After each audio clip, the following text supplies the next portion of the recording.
So hello viewers, welcome to another blog. আমি doctor Joydeb. আর আজকে কথা হবে প্রেগনেন্সির সময় মহিলাদের যে অ্যানিমিয়া বা রক্তাল্পতা হয় সে বিষয়ে। সো কেন প্রেগনেন্সির সময় অ্যানিমিয়া বা রক্তাল্পতা হয়?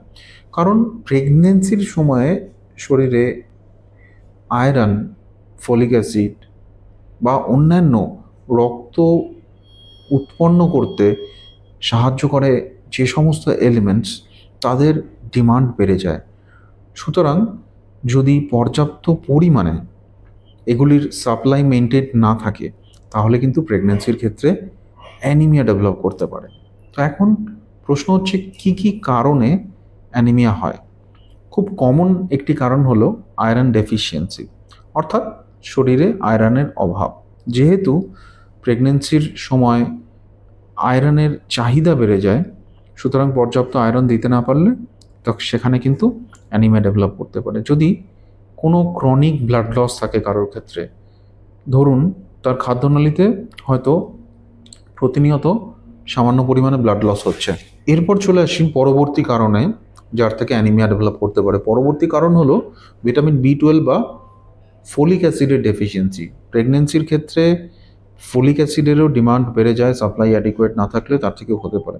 কখনো কখনো দেখা যায় প্রেগনেন্সির ক্ষেত্রে কোনো হুকওয়ার্ম বা কোনো কৃমির যদি ম্যানিফেস্টেশন থাকে, তার থেকেও কিন্তু খাদ্যনালীতে সামান্য পরিমাণে ব্লাড লস হতে থাকে এবং তার ফলেও কিন্তু অ্যানিমিয়া ডেভেলপ করতে পারে।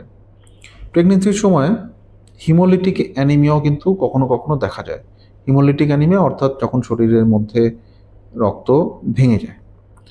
কখনো দেখা যায় যে পেশেন্টের হয়তো আগের থেকেই কোনো হিমোগ্লোবিনের ডিসঅর্ডার আছে, যেমন ধরুন কোনো থ্যালাসেমিয়া ট্রেট অথবা হিমোগ্লোবিন ডিজিজ, এরকম কিছু সমস্যা হয়তো আগেই আছে, হয়তো তিনি আগের থেকে জানেন না বা কখনো ডিটেকশন হয়নি, কিন্তু প্রেগনেন্সির সময় দেখা গেল সেই সমস্ত পেশেন্টেরও কিন্তু হিমোগ্লোবিন একটু কমতে পারে। অলরেডি তাদের বেসলাইন লো থাকে এবং প্রেগনেন্সি চলাকালীন কিন্তু সামান্য কমতে পারে।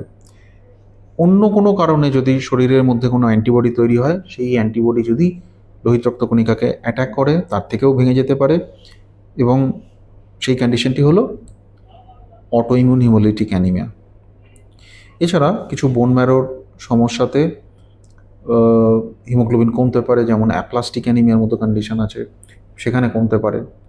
কখনো দেখা যায় যে বোন ম্যারোর কোনো ক্যান্সার বা কোনো ব্লাড ক্যান্সার থাকলে সেটিও কিন্তু অ্যানিমিয়া হিসাবে প্রেজেন্ট করতে পারে। সুতরাং প্রেগন্যান্সির ক্ষেত্রে অ্যানিমিয়া বিভিন্ন কারণে হয়ে থাকে। কি কারণে হচ্ছে সেটাকে আগে খুঁজে বের করা জরুরি, তারপর সেই অনুযায়ী তার চিকিৎসা করলে অ্যানিমিয়ার থেকে কিন্তু রেহাই পাওয়া যেতে পারে।